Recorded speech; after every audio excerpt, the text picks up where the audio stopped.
আমি একটা হাদিস বলবো, হাদিসটা কত চমৎকার। রাসূলুল্লাহ একদিন মসজিদে নববীতে ঢুকছেন, তো যেমন আমাদের এখানে পিলার, এরকম মসজিদে নববীতেও পিলার আছে। তো পিলারে কি দেখছেন, মাররান নবী সাল্লাল্লাহু আলাইহি সাল্লাম বিল মসজিদে ফারাআ হাবালান মামদুদান বাইনা সারিয়াতাইনি। উনি যদি ঢুকছেন মসজিদে নববীতে, তো দেখছেন দুটো পিলারের মাঝখানে একটা দড়িকে এদিক থেকে ওদিকে বেঁধে টাঙিয়ে রাখা হয়েছে। আমরা যেমন কাপড় শুকাই, ঠিক সেই রকমই কাপড় শুকার মতো করে একটা দড়ি লম্বা লম্বি করে দুই পিলারের মাঝখানে লটকানো আছে। রাসূল বলছেন, এই দড়ি কেমন গো, কি ব্যাপার এখানে দড়ি টাঙানো মানে? সাহাবীরা উত্তর করছেন, হাজা হাবলুন লিজাইনাবা। আল্লাহ পাকের নবী, এর দড়িখানা হচ্ছে আপনার স্ত্রী যায়নাব রাদিয়াল্লাহু তাআলা আনহার টেঙে দেওয়া। উনি মসজিদের ভিতরে দড়ি টাঙিয়েছেন নামাজ পড়ার জন্য নয়। এজা ফাতারাত আমসাকাত বিহি, যখন নামাজ পড়তে পড়তে ক্লান্তি চলে আসে আম্মা যায়নাবকে রাত্রিকালে, তখন তিনি করেন কি, দড়িটাকে বগলের তলায় এই রকম করে চেপে দেন, আর দেওয়ার পরে দাঁড়িয়ে দাঁড়িয়ে নামাজ পড়েন। কেয়াম হয় বড্ড লম্বা লম্বা, তো ঘুম চলে আসতে পারে কেয়ামের হালাতে, পড়ে যাব জমিনে। তা কেন, বগলে দাবিয়ে রাখা আছে ওই রশিকে, আর তেলাওয়াত চলতে আছে, আর এইভাবে নামাজ পড়েন। যখন সেজদার টাইম হয় সেজদায় যায়, আবার কেয়ামের টাইম হতে গেলে বগলের নিচে দড়িটাকে চাপিয়ে নেয় যাতে করে পড়ে তিনি না যান। তাহলে এত লম্বা লম্বা কেরাত হবে যে কেরাত করতে করতে ঘুম চলে আসবে, আর ঘুম চলে গেলে পড়ে যাব, তার ভয়ে দড়ি টাঙিয়ে দড়ির আশ্রয় নিয়ে নামাজ পড়বে যায়নাব। এ তো ইবাদতে বাড়াবাড়ি, এত বাড়াবাড়ি ইবাদতে তো ইসলামে নেই। রাসূলুল্লাহ সাথে সাথে বলছেন, খাল্লু আল হাবালা, খুলে দাও রশিটাকে এক্ষুনি আমার সামনে। কেন খুলে দাও? মানুষেরা ইবাদত করবে আল্লাহ রাব্বুল আলামিনের কতক্ষণ পর্যন্ত, ফি নাশাতিহি ওয়াল ইউসাল্লি আহাদুকুম ফি নাশাতিহি, যতক্ষণ মনের ভেতরে তেজি আছে, যতক্ষণ শরীরের ভেতরে ফুর্তি আছে, মগজটা চাঙ্গা আছে, চেতনাটা মজবুত আছে, ততক্ষণ ইবাদত করবে। আর যখন ঘুম চেপে যাবে, তখন তাকে বাধ্য করা হয়নি যে তুমি ঘুমকে এড়িয়ে গিয়ে নামাজ পড়ো। এমন নামাজ পড়তে গেলে তোমার নামাজের ভেতরে ত্রুটি বিচ্যুতি ঘটে যেতে পারে। অতএব এটা নামাজ না পড়ার চাইতে না পড়া তোমার জন্য ভালো। নিজের শরীরকে কষ্টে ফেলে দিয়ে হরগিজ নামাজ পড়িও না। ঢুলন চলে আসছে ড্রাইভারি করতে করতে, আর মালিক বলছে, না রে 5টাতে পৌঁছিতে হবে আমাকে। যদি ড্রাইভারের উপরে জুলুম করো, আর এক জায়গাতে ড্রাইভার গাড়িকে ঢুলতে ঢুলতে এমন জায়গাতে ঠুকবে যে তোমার রায়গঞ্জ স্টেশন যাওয়া ঘুচে যাবে, তোমাকে কবরের স্টেশনে পৌঁছে ছেড়ে দেবে। ঘুম আসতে গেলে এর উপরে কোনো মানুষের জুলুম চলবে না, অন্যায় করা চলবে না। ঘুমাও আগে। জি, এর নাম হলো মধ্যম পন্থা। কভি হকীকতে মুনতজর নজরা লিবাসে মজাজ মে के हजार सजदे तड़प रहे हैं मेरी जबीने नयाज में। न कहीं जहाँ में अमा मिली, जो अमा मिली तो कहाँ मिली। मेरे जुर्म खाना खराब को तेरे अफ़ुए बंदा नवाज में। जो मैं सर बसजदा हुआ कभी तो ज़मी से ये आने लगी सदा। जो मैं सरबा सजदा हुआ कभी तो ज़मी से आने लगी सदा। तेरा दिल तो है शासनम आशना, तुझे क्या मिलेगा नमाज में, तुझे क्या मिलेगा नमाज। আযমিন। মাননীয় মুসলিম সমাজ,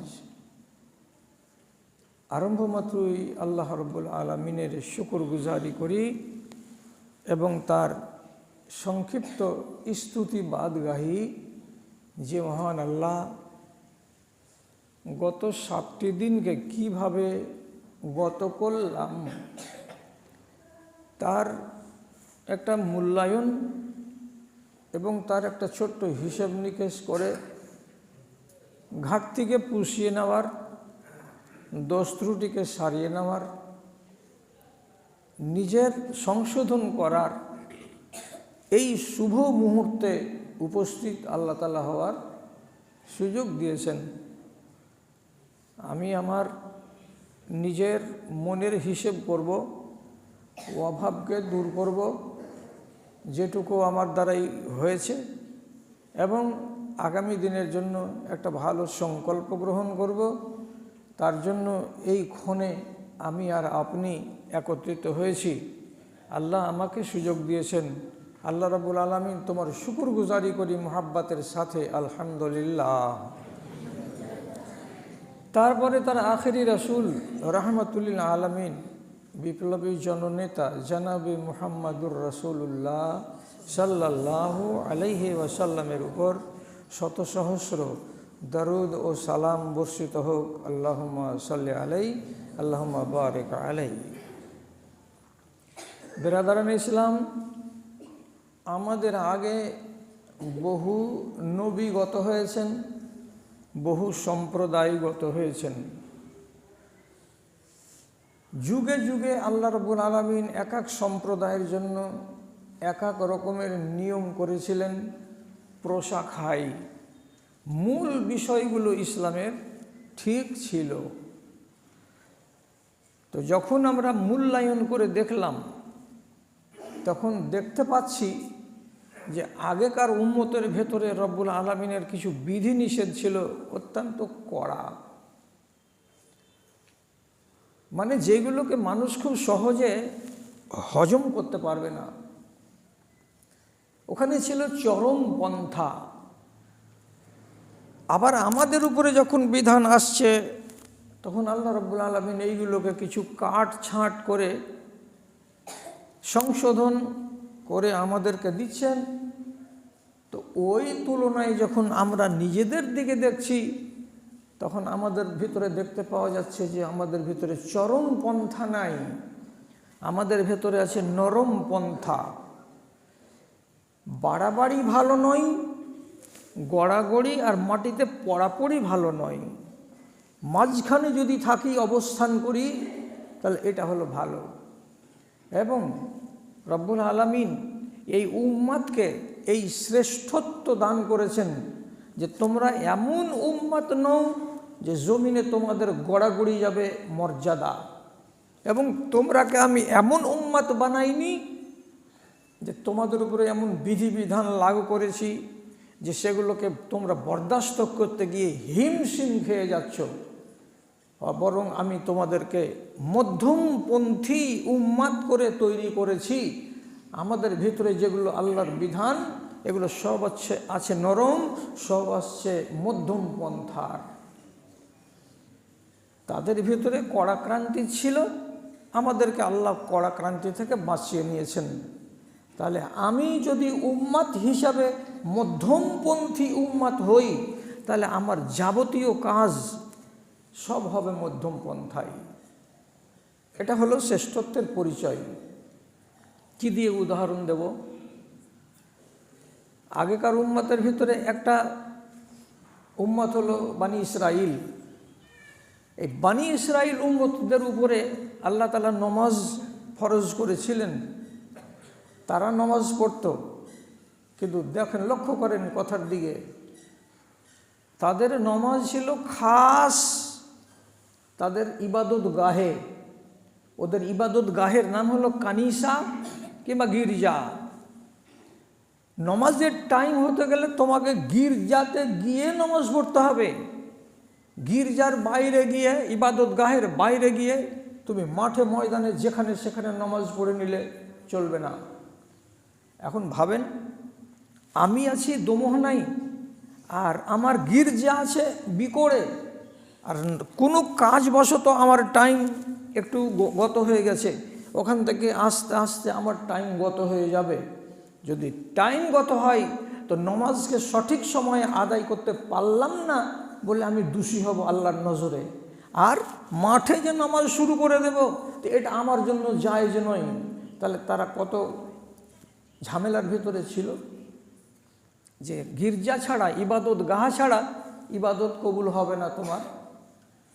তাহলে ওই চরম পন্থা থেকে রব্বুল আলামিন আমাদেরকে নিচে নামিয়ে এনেছেন মধ্যম পন্থায়। কেমন মধ্যম পন্থায়? রাসূলুল্লাহ বলছেন, জয়লাতলি আল মসজিদ জয়লাতলি আল আরজ মসজিদান ওয়া তাহুরা। আমাকে আল্লাহ রব্বুল আলামিন একটা বিধান দান করেছেন, সেই বিধানে পৃথিবীর যত মাটি আছে সমস্ত মাটি আমার জন্য পাক, এবং যেখানেই ইচ্ছা সেখানেই নামাজের টাইম হয়ে গেলে আমি নামাজ আরম্ভ করে দেব। এর জন্য অনিবার্য নয় যে মসজিদ হতেই হবে। মাঠে আছি ভুট্টার জমিতে, টাইম হয়ে গেল, আমি ওখানে নামাজ পড়ে নেব, আমাদের হবে, ওদের হয়নি। কথা বোঝা যাচ্ছে? নরম পন্থা আল্লাহ তাআলা দিলেন, তো এটা হলো মধ্যম। আবার যদি আপনি বলেন যে একেবারে গড়াগড়ি দিয়ে দিলেন আল্লাহ তাআলা মাটিতে পড়া, সব মাটি পাক, তাই বলে কি যেখানে ইচ্ছা সেখানে আপনি নামাজ কায়েম করে দিবেন? তা হবে না। একটু ওখান থেকে আল্লাহ তাআলার নবী উঠিয়ে দিলেন। কি? যেমন তোমরা তোমাদের গোসলখানায় কখনো নামাজ পড়বে না, তোমরা কোনোদিন কখনো তোমাদের উঁট বাঁধার জায়গাতে, গরু ছাগল বাঁধার জায়গাতে নামাজ পড়বে না, তোমরা কোনোদিন তোমাদের বাড়ির পেছন সাইডে কিংবা সামনের সাইডে বাড়ির আবর্জনা যেখানে ফেলে রাখা হয় ওই জায়গাতে তোমরা নামাজ পড়বে না। এই করে রাসূলুল্লাহ 7খানা জায়গাকে চিহ্নিত করে দিয়ে বলছেন, এই 7খানা জায়গাকে বাদ দিয়ে দুনিয়াতে যত জমিন আছে সব পাক, যেখানেই প্রয়োজন হবে সেখানেই তুমি ইবাদত কায়েম করবে। তাহলে আমরা নরম পন্থা পেয়েছি, এটা আল্লাহর দয়া আমাদের উপরে। এখন এই পন্থার উপরে আমরা থাকবো তো আল্লাহ আমাদেরকে বেশি পছন্দ করবেন। অনেক উদাহরণ আছে, তো জুমার টাইম সংক্ষিপ্ত, এখানে এত বেশি কথা বলা যায় না। আপনাকে আরেকটা উদাহরণ দিয়ে দিই, দেওয়ার পরে চলি আগে বাড়ি। উদাহরণটা কি? আগেকার উম্মতেরা তো মানুষ ছিল, ওরা তো ভুল করত, আমরা যেমন মানুষ আমরাও ভুল করি। তাহলে আগেকার মানুষ ভুল করতে গেলে তাদের উপায়টা কি ছিল? খেয়াল করেন কথার দিকে। মুসা নবীর কওম, এরা হচ্ছে ইহুদি, কি করল? 40 দিন তিনি গেছিলেন তাওরাত আনতে তুর পাহাড়ে। এই 40 দিনের ব্যবধানে ওদেরই বংশের একটা লোক, তার নাম সামেরি, সে করলো কি? মা বোনদের কাছ থেকে সোনা চাঁদি সংগ্রহ করে একটা বাছুরের আকার দিয়ে, বাছুরের বাচ্চা বানিয়ে দিয়ে, ওতে জিবরিলের পায়ে যেখানে পড়েছে জমিনে, এমন একটা জমিনের অংশ থেকে একটু মাটি এনে ওই বাছুরের মুখের ভেতরে ঢুকিয়ে দিল। বাছুরটাতে কি একটা কারামত তৈরি হলো যে হাওয়ার মুখে যদি তাকে রেখে দেওয়া যায় তো বাছুরের মুখ থেকে একটু করে কেমন কেমন কেমন কেমন করে আওয়াজ করে। সামেরি বলল, এরে আমার জাতি, মুসা নবীর আল্লাহর চক্করে পড়ে তোমরা দেরি করিও না, নগদ আল্লাহ তোমাদের সামনে এনে দিয়েছি, এই বাছুরের পূজা করো, তাহলে তোমরা কল্যাণ পাবে। দেখো বাছুরটা সাধারণ বাছুর নয়, যেমনি তোমাদের সামনে এনে রাখা হচ্ছে কেমন কেমন করে আওয়াজ করছে, এটাই হলো তোমাদের মাবুদ, এর তোমরা সিজদা লাগাও। লোকেরা ভ্রান্তিতে পড়ে বাছুরের পূজা শুরু করে দিল। 40 দিন মুসা নবী এলেন, কি ব্যাপার? এই যে এই ব্যাপার, বাছুরকে তো ফেললেন সমুদ্রে নিক্ষেপ করে, তারপরে এরা যে অপরাধ করলো, এই অপরাধের এবার কি হবে শাস্তি? আমার উম্মত এক আল্লাহকে মানবে তোমরা, আর সেখানে তোমরা বাছুরের পূজা করে নিলে 40 দিন, তো তোমাদের এই গুনহার খেসারত কি হবে? তখন নবী মুসা আল্লাহকে বলছেন, পরওয়ারদিগার আলাম, আমার উম্মতিরা সীমা লঙ্ঘন করেছে, এরা অনেক বড় ভুল করেছে, অপরাধ করেছে। আল্লাহ তুমি এই অপরাধ তাদেরকে কী করে ক্ষমা দেবে, মার্জনা তারা কি করে পাবে, একটা উপায় বলে দেন, নাহলে এরা তো পাপী হয়ে থেকে যাবে। আল্লাহ রাব্বুল আলামিন তখন নবী মুসাকে ওহী করে বলছেন, ঠিক বলেছ, তোমার উম্মত 40 দিন আমাকে ছেড়ে দিয়ে বাছুরের পূজা করে মুশরিক হয়ে বসে আছে, আবার তারা এখন সোজা পথে এসেছে, কিন্তু গুনাহ তো তাদের ঘাড়ে চেপে আছে, এই গুনাহ থেকে তাদেরকে তো মার্জনা নিতে হবে। এবার কি করে নেওয়া যাবে? তো রব্বুল আলামিন উপায় বলে দিচ্ছেন, যাও, যেটা উপায় বলছি সেটা তাদেরকে করতে বলো। কি করতে হবে? আল্লাহ বলছেন, ওয়াইজ ক্বালা মূসা লিকওমিহি ইয়া কওমি ইন্নাকুম যালামতুম আনফুসাকুম বিইত্তিখাযিকুমুল ইজলা ফাতুবু ইলা বারিকুম ফাকতুলু আনফুসাকুম।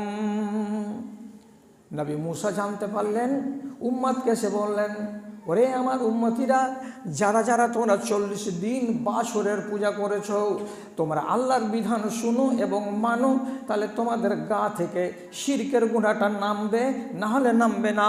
তা কি করতে হবে? তোমরাকে তওবা করতে হবে, লজ্জিত হতে হবে। শুধু তওবাতে তোমাদের গুনাহ মাফ হবে না, তওবা করে নেওয়ার পর তোমরা যতজন লোক বাছুরের পূজা করেছো সবাইকে ময়দানে যেতে হবে। ময়দানে যাবে তো খালি হাত যাবে না, চাকু বেঁধে যাবে, ছুরি বেঁধে যাবে, ডাইগার বেঁধে যাবে। যাওয়ার পরে একজন আরেকজনকে কোপাবে, একজন আরেকজনকে কোপাবে, একজন একজনের মাথাকে ফাটাবে, আর একজন আরেকজনের মাথাকে ফাটাবে। এই করে তোমরা আপোষের ভেতরে চাকু মারামারি করে, ছুরি মারামারি করে মার্ডার হয়ে যাও, রক্তাক্ত হয়ে যাও, মরে যাও, তাহলে তোমাদের গুনাহ মাফ হবে, তাছাড়া তোমাদের গুনাহ মাফ হবে না। শুধু তওবাতে হবে না, যা অপরাধ করেছ মার্ডার হতে হবে, তাহলে আল্লাহ তাআলা তোমাকে মাফ দেবে, আর তাহলে তোমার আখিরাতের জীবন আলোকিত হবে, না হলে হবে না। এটা চরম সীমা নয়? একটা মানুষকে আত্মশুদ্ধির জন্য এটা কত বিশাল উপায়। অপরাধ করেছি বলে আমাকে আমার জীবন দিয়ে দিতে হবে, দিয়ে অপরাধ থেকে মুক্তি লাভ করতে হবে। আচ্ছা, আপনাকে আল্লাহ তাআলা কি বলছেন? তোমাদেরকে মধ্যমপন্থী বানিয়েছি। তোমাদের কেমন মধ্যমপন্থী?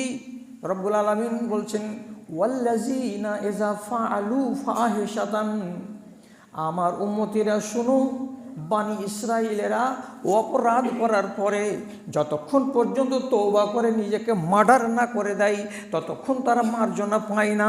কিন্তু আল্লাহ রাব্বুল আলামিন আমার উম্মতিদেরকে বলছেন, তোমাদের দ্বারাই যদি ভুল হয়ে যায়, অপরাধ হয়ে যায়, সাংঘাতিক কাবিরা কাবিরা গুনাহ করে নাও, তো নবী আল্লাহ তাআলা বলছেন, সুম্মা যাকারুল্লাহ ফাস্তাগফারা রাব্বাহু, তারপরে সে যদি নির্জনে বসে রব্বুল আলামিনের সামনে লজ্জা প্রকাশ করে এবং অনুশোচনা প্রকাশ করে, আর সে যদি আল্লাহর দরবারে গিয়ে বলে, রব্বুল আলামিন, এ কাজটা আমার দ্বারাই ভালো হয়নি, আমি ভুল করেছি, বুঝতে পারছি, তারপরে সে যদি বলে ইস্তেগফার, আল্লাহ তুমি আমাকে মাফ দাও, আল্লাহ তুমি আমাকে ক্ষমা দাও, আমি তোমার কাছে মার্জনা চাইছি।